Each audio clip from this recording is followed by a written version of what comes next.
Happy Wednesday po! Kain po tayo ng lunch. Nag-prepare po ako ng fried breast chicken, fried with butter. At tinimplahan ko lang siya ng salt and pepper.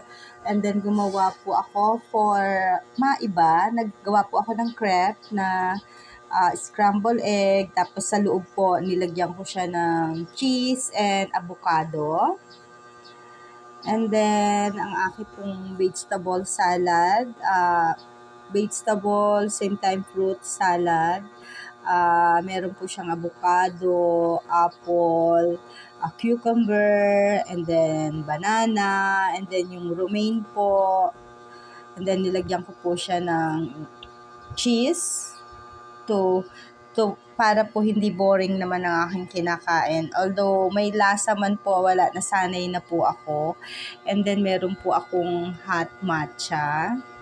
And then yung hot water po ko po para sa digestion ko after kong kumain. Hoping po this Wednesday we're all be positive, maging masaya po tayo. And then yung negativity, problema po, wag nating pansinin, hayaan natin siya, hayaan nating si problema ay umalis sa atin.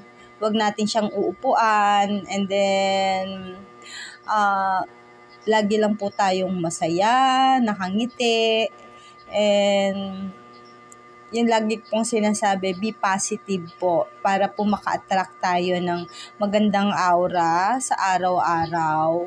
And then, kung wala lang po tayong gagawin na kailangan natin gawin sa labas, let's stay na lang po sa bahay and mag-watch ng TV or magkukutkot kung ano man ang nating makutkot sa bahay o maglinis.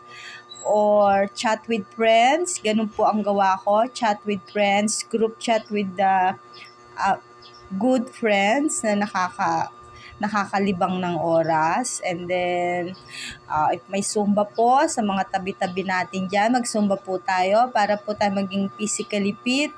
Iba po pa rin po talaga yung natatagtag yung katawan natin kumpara sa nagtatrabaho sa loob ng bahay. Iba po talaga pawis pag nagsusumba talaga. It does not mean pag nagsumba ka magiging sexy ka. Hindi po.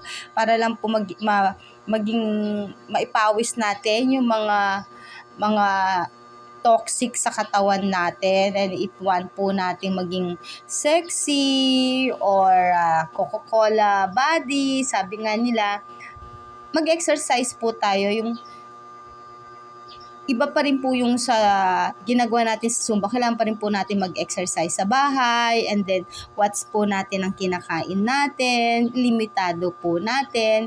Kung nakakadalawang cup tayo ng rice, so umpisahan natin sa 1 cup hanggang sa gradual na po nating mauunti-unti mag-sked na lang tayo ng time para kumain tayo ng mga bagay na nakaka-gain ng weight natin para hindi naman natin ma-deprive po yung katawan natin sa mga pagkain na nakasanayan natin Pilipino.